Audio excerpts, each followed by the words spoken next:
ಅವರು ರೈತರ ಪರವಾಗಿ ಮಾತಾಡೋಂತ ಆ ಹಿನ್ನೆಲೆಯಿಂದ ಅವ್ರಿಗೆ ಫೋರ್ಸ್ ಮಾಡಿ ತೆಗ್ದಾರೆ ಅನ್ನೋ ಆರೋಪ ಇದೆ. ನನಗೆ ಅವರು ಎಲ್ಲ ಗೊತ್ತಿಲ್ಲ, ಡೀಟೇಲ್ಸ್ ಅವ್ರಿಗೆ ಗೊತ್ತು. ಯಾಕಂದ್ರೆ ಅವ್ರು ಯಾವಾಗಲೂ ಕೂಡ ಸರ್ಕಾರ ಪರವಾಗಿ ಇರ್ತಿದ್ರು. ಇದು ಏನಾಯ್ತು ಅನ್ನೋದು ಅವರೇ ಹೇಳಬೇಕು.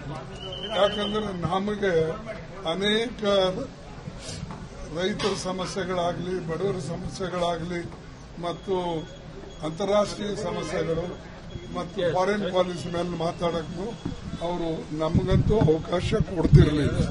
ಮತ್ತು ಬಡವರ ಸಮಸ್ಯೆಗಳನ್ನು ನಾವು ಎತ್ತಿದಾಗ ಅನೇಕ ಜನ ಹೆಣ್ಮಕ್ಳ ಮೇಲೆ ದೌರ್ಜನ್ಯ ಆಗಲಿ ಅಥವಾ ನಮ್ಮ ದಲಿತರ ಮೇಲೆ ದೌರ್ಜನ್ಯ ಆಗಲಿ ಆದಾಗ ಆ ಸಮಸ್ಯೆನೂ ನಾವು ಎತ್ತಿದಾಗ ಅಥವಾ ಹಿಂದೂ ಮುಸಲ್ ಸುಮ್ಮನೆ ಜಗಳಗಳು ನಡೀತೀವಿ, ಅದನ್ನು ಕೂಡ ನಾವು ಅವರಿಗೆ ನೋಟಿಸ್ ಕೊಟ್ಟು ಕೇಳಬೇಕು ಅಂತಂದಾಗ ಅವ್ರೇನು ನಮಗೇನು ಅವಕಾಶ ಮಾಡಿ ಕೊಡಲಿಲ್ಲ.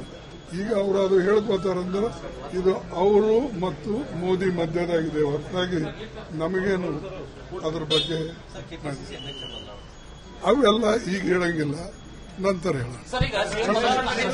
ಉಪರಾಷ್ಟ್ರಪತಿ ಜಗದೀಶ್ ಧನ್ಖಡ್ ಅವರು ರೈತರ ಪರವಾಗಿ ಮಾತಾಡೋಂತ ಆ ಹಿನ್ನೆಲೆಯಿಂದ ಅವ್ರಿಗೆ ಫೋರ್ಸ್ ಮಾಡಿ ತೆಗ್ದಾರೆ ಅನ್ನೋ ಆರೋಪ ಇದೆ. ನನಗೆ ಅವರು ಎಲ್ಲ ಗೊತ್ತಿಲ್ಲ, ಡೀಟೇಲ್ಸ್ ಅವ್ರಿಗೆ ಗೊತ್ತು. ಯಾಕಂದ್ರೆ ಅವ್ರು ಯಾವಾಗಲೂ ಕೂಡ ಸರ್ಕಾರ ಪರವಾಗಿ ಇರ್ತಿದ್ರು. ಇದು ಏನಾಯ್ತು ಅನ್ನೋದು ಅವರೇ ಹೇಳಬೇಕು. ಯಾಕಂದ್ರೆ ನಮಗೆ ಅನೇಕ ರೈತರ ಸಮಸ್ಯೆಗಳಾಗಲಿ, ಬಡವರ ಸಮಸ್ಯೆಗಳಾಗಲಿ ಮತ್ತು ಅಂತಾರಾಷ್ಟ್ರೀಯ ಸಮಸ್ಯೆಗಳು ಮತ್ತು ಫಾರಿನ್ ಪಾಲಿಸಿ ಮೇಲೆ ಮಾತಾಡಕ್ಕೂ ಅವರು ನಮಗಂತೂ ಅವಕಾಶ ಕೊಡ್ತಿರಲಿಲ್ಲ. ಮತ್ತು ಬಡವರ ಸಮಸ್ಯೆಗಳನ್ನು ನಾವು ಎತ್ತಿದಾಗ ಅನೇಕ ಜನ ಹೆಣ್ಮಕ್ಳ ಮೇಲೆ ದೌರ್ಜನ್ಯ ಆಗಲಿ ಅಥವಾ ನಮ್ಮ ದಲಿತರ ಮೇಲೆ ದೌರ್ಜನ್ಯ ಆಗಲಿ ಆದಾಗ ಆ ಸಮಸ್ಯೆನೂ ನಾವು ಎತ್ತಿದಾಗ ಅಥವಾ ಹಿಂದೂ ಮುಸಲ್ ಸುಮ್ಮನೆ ಜಗಳಗಳು ನಡೀತೀವಿ, ಅದನ್ನು ಕೂಡ ನಾವು ಅವರಿಗೆ ನೋಟಿಸ್ ಕೊಟ್ಟು ಕೇಳಬೇಕು ಅಂತಂದಾಗ ಅವ್ರೇನು ನಮಗೇನು ಅವಕಾಶ ಮಾಡಿ ಕೊಡಲಿಲ್ಲ. ಈಗ ಅವರು ಅದು ಹೇಳ್ಕೋತಾರಂದ್ರೆ ಇದು ಅವರು ಮತ್ತು ಮೋದಿ ಮಧ್ಯದಾಗಿದೆ ಹೊರತಾಗಿ ನಮಗೇನು ಅದ್ರ ಬಗ್ಗೆ ಅವೆಲ್ಲ ಈಗ ಹೇಳಂಗಿಲ್ಲ, ನಂತರ ಹೇಳ. ಉಪರಾಷ್ಟ್ರಪತಿ ಜಗದೀಶ್ ಧನ್ಖಡ್ ಅವರು ರೈತರ ಪರವಾಗಿ ಮಾತಾಡೋಂತ ಆ ಹಿನ್ನೆಲೆಯಿಂದ ಅವ್ರಿಗೆ ಫೋರ್ಸ್ ಮಾಡಿ ತೆಗ್ದಾರೆ ಅನ್ನೋ ಆರೋಪ ಇದೆ. ನನಗೆ ಅವರು ಎಲ್ಲ ಗೊತ್ತಿಲ್ಲ, ಡೀಟೇಲ್ಸ್ ಅವ್ರಿಗೆ ಗೊತ್ತು. ಯಾಕಂದ್ರೆ ಅವ್ರು ಯಾವಾಗಲೂ ಕೂಡ ಸರ್ಕಾರ ಪರವಾಗಿ ಇರ್ತಿದ್ರು. ಇದು ಏನಾಯ್ತು ಅನ್ನೋದು ಅವರೇ ಹೇಳಬೇಕು. ಯಾಕಂದ್ರೆ ನಮಗೆ ಅನೇಕ ರೈತರ ಸಮಸ್ಯೆಗಳಾಗಲಿ, ಬಡವರ ಸಮಸ್ಯೆಗಳಾಗಲಿ ಮತ್ತು ಅಂತಾರಾಷ್ಟ್ರೀಯ ಸಮಸ್ಯೆಗಳು ಮತ್ತು ಫಾರಿನ್ ಪಾಲಿಸಿ ಮೇಲೆ ಮಾತಾಡಕ್ಕೂ ಅವರು ನಮಗಂತೂ ಅವಕಾಶ ಕೊಡ್ತಿರಲಿಲ್ಲ. ಮತ್ತು ಬಡವರ ಸಮಸ್ಯೆಗಳನ್ನು ನಾವು ಎತ್ತಿದಾಗ ಅನೇಕ ಜನ ಹೆಣ್ಮಕ್ಳ ಮೇಲೆ ದೌರ್ಜನ್ಯ ಆಗಲಿ ಅಥವಾ ನಮ್ಮ ದಲಿತರ ಮೇಲೆ ದೌರ್ಜನ್ಯ ಆಗಲಿ ಆದಾಗ ಆ ಸಮಸ್ಯೆನೂ ನಾವು ಎತ್ತಿದಾಗ ಅಥವಾ ಹಿಂದೂ ಮುಸಲ್ ಸುಮ್ಮನೆ ಜಗಳಗಳು ನಡೀತೀವಿ, ಅದನ್ನು ಕೂಡ ನಾವು ಅವರಿಗೆ ನೋಟಿಸ್ ಕೊಟ್ಟು ಕೇಳಬೇಕು ಅಂತಂದಾಗ ಅವ್ರೇನು ನಮಗೇನು ಅವಕಾಶ ಮಾಡಿ ಕೊಡಲಿಲ್ಲ. ಈಗ ಅವರು ಅದು ಹೇಳ್ಕೋತಾರಂದ್ರೆ ಇದು ಅವರು ಮತ್ತು ಮೋದಿ ಮಧ್ಯದಾಗಿದೆ ಹೊರತಾಗಿ ನಮಗೇನು ಅದ್ರ ಬಗ್ಗೆ ಅವೆಲ್ಲ ಈಗ ಹೇಳಂಗಿಲ್ಲ, ನಂತರ ಹೇಳ. ಉಪರಾಷ್ಟ್ರಪತಿ ಜಗದೀಶ್ ಧನ್ಖಡ್ ಅವರು ರೈತರ ಪರವಾಗಿ ಮಾತಾಡೋಂತ ಆ ಹಿನ್ನೆಲೆಯಿಂದ ಅವ್ರಿಗೆ ಫೋರ್ಸ್ ಮಾಡಿ ತೆಗ್ದಾರೆ ಅನ್ನೋ ಆರೋಪ ಇದೆ. ನನಗೆ ಅವರು ಎಲ್ಲ ಗೊತ್ತಿಲ್ಲ, ಡೀಟೇಲ್ಸ್ ಅವ್ರಿಗೆ ಗೊತ್ತು. ಯಾಕಂದ್ರೆ ಅವ್ರು ಯಾವಾಗಲೂ ಕೂಡ ಸರ್ಕಾರ ಪರವಾಗಿ ಇರ್ತಿದ್ರು. ಇದು ಏನಾಯ್ತು ಅನ್ನೋದು ಅವರೇ ಹೇಳಬೇಕು. ಯಾಕಂದ್ರೆ ನಮಗೆ ಅನೇಕ ರೈತರ ಸಮಸ್ಯೆಗಳಾಗಲಿ, ಬಡವರ ಸಮಸ್ಯೆಗಳಾಗಲಿ ಮತ್ತು ಅಂತಾರಾಷ್ಟ್ರೀಯ ಸಮಸ್ಯೆಗಳು ಮತ್ತು ಫಾರಿನ್ ಪಾಲಿಸಿ ಮೇಲೆ ಮಾತಾಡಕ್ಕೂ ಅವರು ನಮಗಂತೂ ಅವಕಾಶ ಕೊಡ್ತಿರಲಿಲ್ಲ.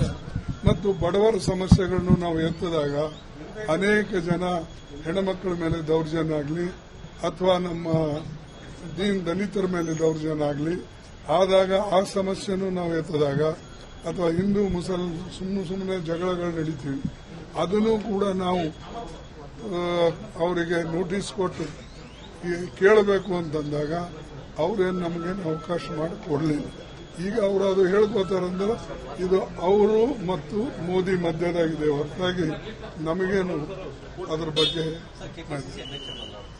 ಅವೆಲ್ಲ ಈಗ ಹೇಳಂಗಿಲ್ಲ, ನಂತರ ಹೇಳ. ಸರ್, ಉಪರಾಷ್ಟ್ರಪತಿ ಜಗದೀಶ್ ಧನ್ಕಡ್ ಅವರು ರೈತರ ಪರವಾಗಿ ಮಾತಾಡೋಂತ ಆ ಹಿನ್ನೆಲೆಯಿಂದ ಅವ್ರಿಗೆ ಫೋರ್ಸ್ ಮಾಡಿ ತೆಗ್ದಾರೆ ಅನ್ನೋ ಆರೋಪ ಇದೆ. ನನಗೆ ಅವರೆಲ್ಲ ಗೊತ್ತಿಲ್ಲ, ಡೀಟೇಲ್ಸ್ ಅವ್ರಿಗೆ ಗೊತ್ತು. ಯಾಕಂದ್ರೆ ಅವ್ರು ಯಾವಾಗಲೂ ಕೂಡ ಸರ್ಕಾರ ಪರವಾಗಿ ಇರ್ತಿದ್ರು. ಇದು ಏನಾಯ್ತು ಅನ್ನೋದು ಅವರೇ ಹೇಳಬೇಕು. ಯಾಕಂದ್ರೆ ನಮಗೆ ಅನೇಕ ರೈತರ ಸಮಸ್ಯೆಗಳಾಗಲಿ, ಬಡವರ ಸಮಸ್ಯೆಗಳಾಗಲಿ ಮತ್ತು ಅಂತಾರಾಷ್ಟ್ರೀಯ ಸಮಸ್ಯೆಗಳು ಮತ್ತು ಫಾರಿನ್ ಪಾಲಿಸಿ ಮೇಲೆ ಮಾತಾಡಕ್ಕೂ ಅವರು ನಮಗಂತೂ ಅವಕಾಶ ಕೊಡ್ತಿರಲಿಲ್ಲ. ಮತ್ತು ಬಡವರ ಸಮಸ್ಯೆಗಳನ್ನು ನಾವು ಎತ್ತಿದಾಗ ಅನೇಕ ಜನ ಹೆಣ್ಣುಮಕ್ಕಳ ಮೇಲೆ ದೌರ್ಜನ್ಯ ಆಗಲಿ ಅಥವಾ ನಮ್ಮ ದಲಿತರ ಮೇಲೆ ದೌರ್ಜನ್ಯ ಆಗಲಿ ಆದಾಗ ಆ ಸಮಸ್ಯೆನೂ ನಾವು ಎತ್ತಿದಾಗ ಅಥವಾ ಹಿಂದೂ ಮುಸಲ್ಮಾನ್ ಸುಮ್ಮನೆ ಜಗಳಗಳು ನಡೀತೀವಿ, ಅದನ್ನು ಕೂಡ ನಾವು ಅವರಿಗೆ ನೋಟಿಸ್ ಕೊಟ್ಟು ಕೇಳಬೇಕು ಅಂತಂದಾಗ ಅವ್ರೇನು ನಮಗೇನು ಅವಕಾಶ ಮಾಡಿ ಕೊಡಲಿಲ್ಲ. ಈಗ ಅವರು ಅದು ಹೇಳ್ಕೋತಾರಂದ್ರೆ ಇದು ಅವರು ಮತ್ತು ಮೋದಿ ಮಧ್ಯದಾಗಿದೆ ಹೊರತಾಗಿ ನಮಗೇನು ಅದ್ರ ಬಗ್ಗೆ ಅವೆಲ್ಲ ಈಗ ಹೇಳಂಗಿಲ್ಲ, ನಂತರ ಹೇಳ. ಸರ್, ಉಪರಾಷ್ಟ್ರಪತಿ ಜಗದೀಶ್ ಧನ್ಕಡ್ ಅವರು ರೈತರ ಪರವಾಗಿ ಮಾತಾಡೋಂತ ಆ ಹಿನ್ನೆಲೆಯಿಂದ ಅವ್ರಿಗೆ ಫೋರ್ಸ್ ಮಾಡಿ ತೆಗ್ದಾರೆ ಅನ್ನೋ ಆರೋಪ ಇದೆ. ನನಗೆ ಅವರೆಲ್ಲ ಗೊತ್ತಿಲ್ಲ, ಡೀಟೇಲ್ಸ್ ಅವ್ರಿಗೆ ಗೊತ್ತು. ಯಾಕಂದ್ರೆ ಅವ್ರು ಯಾವಾಗಲೂ ಕೂಡ ಸರ್ಕಾರ ಪರವಾಗಿ ಇರ್ತಿದ್ರು. ಇದು ಏನಾಯ್ತು ಅನ್ನೋದು ಅವರೇ ಹೇಳಬೇಕು. ಯಾಕಂದ್ರೆ ನಮಗೆ ಅನೇಕ ರೈತರ ಸಮಸ್ಯೆಗಳಾಗಲಿ, ಬಡವರ ಸಮಸ್ಯೆಗಳಾಗಲಿ ಮತ್ತು ಅಂತಾರಾಷ್ಟ್ರೀಯ ಸಮಸ್ಯೆಗಳು ಮತ್ತು ಫಾರಿನ್ ಪಾಲಿಸಿ ಮೇಲೆ ಮಾತಾಡಕ್ಕೂ ಅವರು ನಮಗಂತೂ ಅವಕಾಶ ಕೊಡ್ತಿರಲಿಲ್ಲ. ಮತ್ತು ಬಡವರ ಸಮಸ್ಯೆಗಳನ್ನು ನಾವು ಎತ್ತಿದಾಗ ಅನೇಕ ಜನ ಹೆಣ್ಣುಮಕ್ಕಳ ಮೇಲೆ ದೌರ್ಜನ್ಯ ಆಗಲಿ ಅಥವಾ ನಮ್ಮ ದಲಿತರ ಮೇಲೆ ದೌರ್ಜನ್ಯ ಆಗಲಿ ಆದಾಗ ಆ ಸಮಸ್ಯೆನೂ ನಾವು ಎತ್ತಿದಾಗ ಅಥವಾ ಹಿಂದೂ ಮುಸಲ್ಮಾನ್ ಸುಮ್ಮನೆ ಜಗಳಗಳು ನಡೀತೀವಿ, ಅದನ್ನು ಕೂಡ ನಾವು ಅವರಿಗೆ ನೋಟಿಸ್ ಕೊಟ್ಟು ಕೇಳಬೇಕು ಅಂತಂದಾಗ ಅವ್ರೇನು ನಮಗೇನು ಅವಕಾಶ ಮಾಡಿ ಕೊಡಲಿಲ್ಲ. ಈಗ ಅವರು ಅದು ಹೇಳ್ಕೋತಾರಂದ್ರೆ ಇದು ಅವರು ಮತ್ತು ಮೋದಿ ಮಧ್ಯದಾಗಿದೆ ಹೊರತಾಗಿ ನಮಗೇನು ಅದ್ರ ಬಗ್ಗೆ ಅವೆಲ್ಲ ಈಗ ಹೇಳಂಗಿಲ್ಲ, ನಂತರ ಹೇಳ. ಸರ್, ಉಪರಾಷ್ಟ್ರಪತಿ ಜಗದೀಶ್ ಧನ್ಕಡ್ ಅವರು ರೈತರ ಪರವಾಗಿ ಮಾತಾಡೋಂತ ಆ ಹಿನ್ನೆಲೆಯಿಂದ ಅವ್ರಿಗೆ ಫೋರ್ಸ್ ಮಾಡಿ ತೆಗ್ದಾರೆ ಅನ್ನೋ ಆರೋಪ ಇದೆ. ನನಗೆ ಅವರೆಲ್ಲ ಗೊತ್ತಿಲ್ಲ, ಡೀಟೇಲ್ಸ್ ಅವ್ರಿಗೆ ಗೊತ್ತು. ಯಾಕಂದ್ರೆ ಅವ್ರು ಯಾವಾಗಲೂ ಕೂಡ ಸರ್ಕಾರ ಪರವಾಗಿ ಇರ್ತಿದ್ರು. ಇದು ಏನಾಯ್ತು ಅನ್ನೋದು ಅವರೇ ಹೇಳಬೇಕು. ಯಾಕಂದ್ರೆ ನಮಗೆ ಅನೇಕ ರೈತರ ಸಮಸ್ಯೆಗಳಾಗಲಿ, ಬಡವರ ಸಮಸ್ಯೆಗಳಾಗಲಿ ಮತ್ತು ಅಂತಾರಾಷ್ಟ್ರೀಯ ಸಮಸ್ಯೆಗಳು ಮತ್ತು ಫಾರಿನ್ ಪಾಲಿಸಿ ಮೇಲೆ ಮಾತಾಡಕ್ಕೂ ಅವರು ನಮಗಂತೂ ಅವಕಾಶ ಕೊಡ್ತಿರಲಿಲ್ಲ.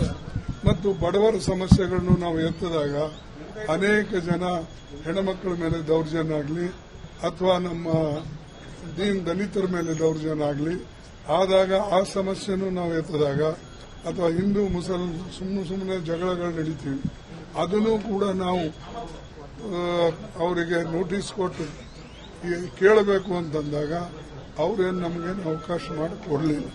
ಈಗ ಅವರು ಅದು ಹೇಳ್ಕೋತಾರಂದ್ರೆ ಇದು ಅವರು ಮತ್ತು ಮೋದಿ ಮಧ್ಯದಾಗಿದೆ ಹೊರತಾಗಿ ನಮಗೇನು ಅದ್ರ ಬಗ್ಗೆ